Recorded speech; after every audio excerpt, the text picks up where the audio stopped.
A stranger approaches on Nanjing Road, one of Shanghai's most photographed streets. Samsung on one corner, Apple on another, Coach across the way, official Rolex boutique visible from where the conversation starts. The stranger does not speak much. They hold up a phone showing a photograph. Rolex, Patek Philippe, a P. A nod is all it takes. 7 minutes of walking later, past a metro station, through a building entrance, down a corridor that looks like it leads to a basement parking garage, a door opens. Inside, a woman is already opening a suitcase. Not a display case, not a glass counter, a rolling suitcase. She unzips it, and inside, laid flat in foam cutouts, are 40 watches. Rolex Submariner Daytona, GMT, Patek Philippe Nautilus, a P Royal Oak, all of them wearing the correct logos, all of them priced at a fraction of what the watches in the official boutique a 15-minute walk away cost. This is not the black market in any dramatic sense. Nobody is hiding, nobody is running. The suitcase opens with the casual familiarity of someone who has done this several thousand times. And in the cities of southern China, that is probably not an exaggeration. The counterfeit watch industry operating out of China is not a shadowy underground operation.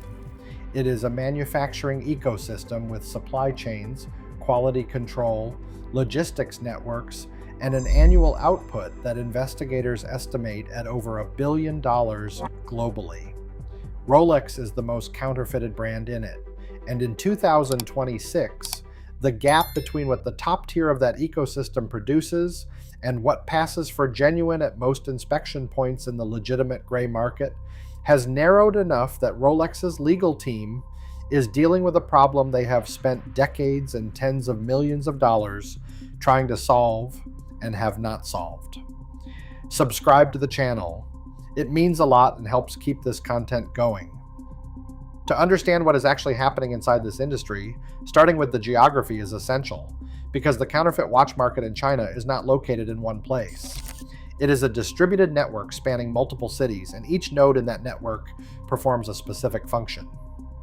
The most famous single location is the Guangzhou watch market, specifically the cluster of trading centers and galleries in the Yangtze Road area that collectively form what many in the industry call the largest watch market on Earth. The names of the individual buildings, Jiangxi Kowun Watch Center, Southern Watch Trade Center, Sany Watch City, suggest legitimate commerce, and during daylight hours, a significant portion of what happens there is legitimate. Wholesale watch trading, component supply, industry networking. The buildings are open, the sellers are visible, the transactions are recorded. The daytime offering is only one layer of what happens in Guangzhou. When the official trading hours close, a different market begins. Around the Jiangxi Road area, what the counterfeit watch community calls the ghost market assembles at night. Vendors arrive without storefronts. They carry inventory in bags and cases rather than displaying it behind glass. The watches they show are not the mid-tier replicas on the daytime shelves. They are the top-tier production, the pieces that the collector community calls super fakes and that pass casual inspection without raising questions. These watches travel from private suppliers to temporary sellers to international buyers without a fixed retail address that can be located and rated. The ghost market is specifically designed to be invisible to enforcement by having no fixed form. Shenzhen tells a parallel story with a recent development that reveals how enforcement actually works against this market, which is not the way anyone in the legitimate watch industry would prefer. The Huaqiangbei area in Shenzhen was for years one of the most concentrated sources of counterfeit luxury goods in the world. A night market operating from midnight to dawn, everything from electronics to luxury watch replicas moved in volumes that were genuinely staggering. At its peak, the sheer openness of the operation was part of its functioning. Visibility created trust in a buyer community that needed to know the goods were there before making the trip. Enforcement closed that market permanently. The Huaqiangbei ghost market no longer operates in the form it had. By any measure of enforcement success, that is a win. What happened immediately after is the part that the enforcement narrative tends to skip. The sellers and suppliers that operated through the Huaqiangbei market did not stop operating. They moved to private channels, including WeChat groups, encrypted messaging apps, and social media networks operating in languages and on platforms that Chinese customs enforcement was less equipped to monitor.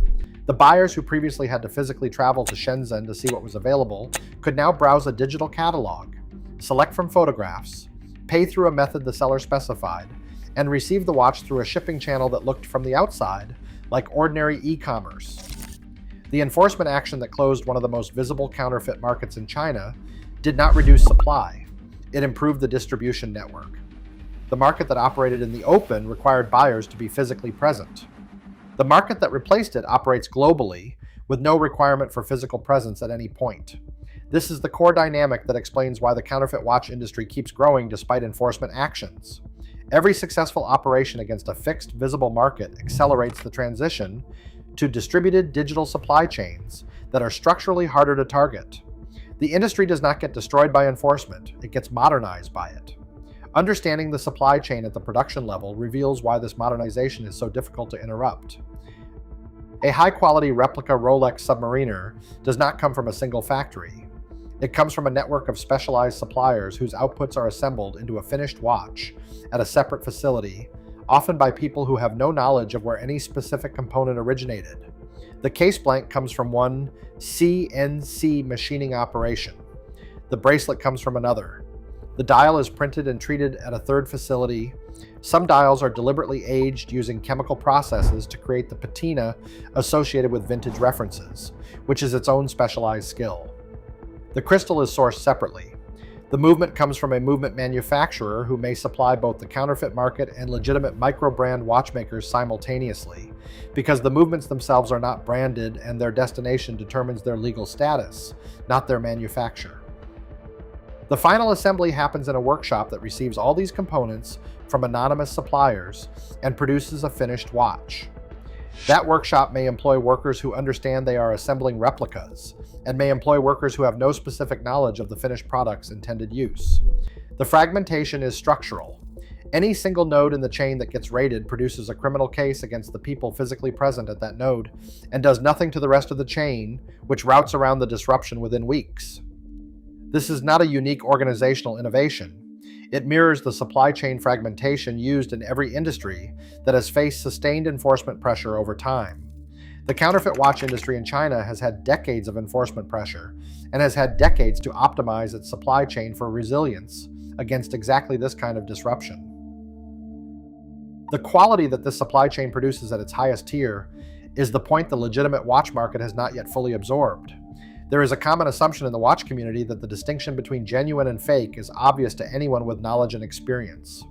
That assumption was accurate for most of the history of the counterfeit watch industry. The gap between a genuine Rolex movement and a fake movement was visible to any experienced watchmaker the moment the case back was opened. The surface finishing on a counterfeit case was detectably different from the genuine article to any collector who had handled both. The top tier of current production has narrowed that gap in ways the legitimate market has not yet built systematic responses to. The laser-engraved crown at 6 o'clock on the sapphire crystal exists on current superfakes. It is not identical to the genuine under expert examination with proper lighting and magnification, but it exists and passes the visual check that most secondary market buyers apply.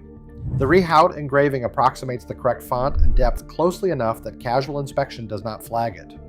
The movement, while not a genuine Rolex caliber, is purpose-built to replicate the visual profile of the genuine article, the rotor, the bridge geometry, and the overall impression when the case back is opened by someone without specific caliber expertise. The suitcase that opened in Shanghai contained watches that photographed and listed on a secondary market platform without documentation indicating their origin would be indistinguishable from genuine watches in most transaction environments. The seller of that suitcase knew this. The pricing reflected this. The existence of that market reflects this. Subscribe to support the channel, and thank you to the community watching these videos. When sellers in the Guangzhou ghost market or through private digital channels describe the quality of what they are offering, the language they use is revealing. Super A, 1-to-1. They are not describing the rough quality tier of the obviously fake watch sold on street corners. They are describing a production standard that they believe, often accurately, passes inspection at the level most buyers apply. The iPad ordering system documented in some of these markets is worth understanding as an organizational detail rather than just a colorful observation. A tablet displaying a digital catalog from which any reference can be ordered is not a casual retail operation. It is a demand-responsive fulfillment system. The seller on the floor does not carry stock of every reference. They carry a selection and place orders against the catalog for anything else. The factory network behind that catalog maintains inventory based on demand data collected across multiple seller nodes. When a particular reference becomes more requested, for example the Land Dweller after its official Rolex release, the production network adjusts within weeks. This is a more sophisticated demand response system than many legitimate watch retailers operate. The counterfeit market's production flexibility is not a coincidence. It is the result of decades of building a supply chain that can respond to exactly the kind of market signals that drive legitimate watch collecting, new releases, viral moments, and collector demand for specific references. The enforcement picture is neither as hopeless as the industry's critics suggest, nor as effective as the enforcement agencies claim. China does prosecute counterfeiting cases. In July 2023, the People's Court of the Zhenjiang Economic Development Zone sentenced 15 people in a Rolex counterfeiting operation to prison terms ranging from suspended sentences to 6.5 years, with fines attached. The total value of the counterfeit production linked to that operation was estimated at over 300 million renminbi. That is a genuine prosecution with genuine consequences. What that prosecution did not do was meaningfully reduce the supply of counterfeit Rolex watches available in Guangzhou or Shenzhen in the months that followed. The operation that was prosecuted was one node in a network that continued operating. The sentences handed down were sufficient to create legal risk for the people directly prosecuted. They were not sufficient to make the industry's risk-adjusted economics change in a way that reduced production. Vietnamese border authorities seized 450 counterfeit Rolexes at a Chinese border crossing in June 2025, watches that would have been worth over $2 million at genuine retail. U.S. Customs in Chicago intercepted multiple shipments carrying hundreds of counterfeit luxury watches with combined genuine retail values in the millions. These seizures are real. They represent genuine enforcement effort. They also represent a fractional percentage of the production volume that clears without interception. For every shipment that gets stopped, the supply chain learns something about which declaration methods, which shipping routes, and which package descriptions attracted inspection.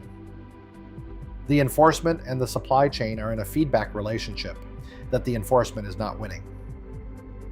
For Rolex specifically, the panic that the title of this video describes is not irrational, given what the combination of these factors produces.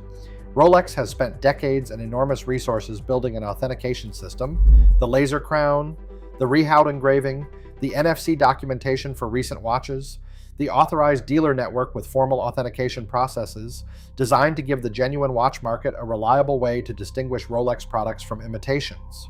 The counterfeit market has spent the same decade studying those authentication measures and producing products that pass them at the level they are typically applied.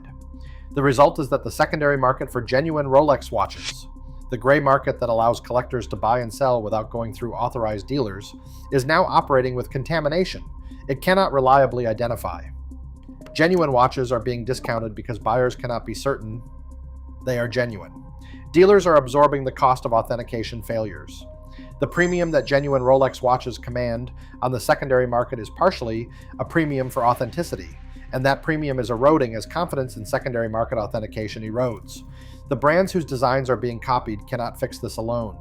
The enforcement mechanisms available to them, legal action against specific operators, cooperation with customs agencies, investment in authentication technology are all responses to a production network that is distributed, adaptive, and growing. The economic fundamentals of the counterfeit market favor its continued growth. The investment required to produce a high-quality fake is small relative to the price differential between the fake and the genuine, which means the margins are substantial and the industry attracts continuous reinvestment. The buyer standing in front of a secondary market watch in 2026 is in a different position than the same buyer was 5 years ago. The question that used to be answerable by a reputable seller and a visual inspection now requires something more. Movement inspection by a watchmaker with genuine caliber expertise, provenance documentation that traces ownership back to an authorized dealer transaction, and authentication services that go beyond the surface checks that were previously sufficient. That is not a permanent condition. The legitimate market will adapt. authentication standards will evolve. The gap between what the counterfeit market produces and what detection systems can reliably catch will change as both sides continue investing in their respective capabilities. What the street in Shanghai reveals, the one where a stranger with a phone can lead anyone willing to follow into a room with a suitcase full of watches, is that the gap exists right now. It is larger than the legitimate market is comfortable admitting, and the cities where that gap was created are not remotely close to closing it. The suitcase went back into the room, the door closed. The stranger was already back on Nanjing Road before the conversation could finish. 7 minutes back to the official Rolex boutique. 2 worlds on the same street. 15 minutes of walking between them. And no obvious way, at a glance, to tell which watch came from which. If this kind of honest look inside an industry the mainstream coverage avoids is valuable to you, subscribing to the channel is the best way to support more of it, and that support is genuinely appreciated.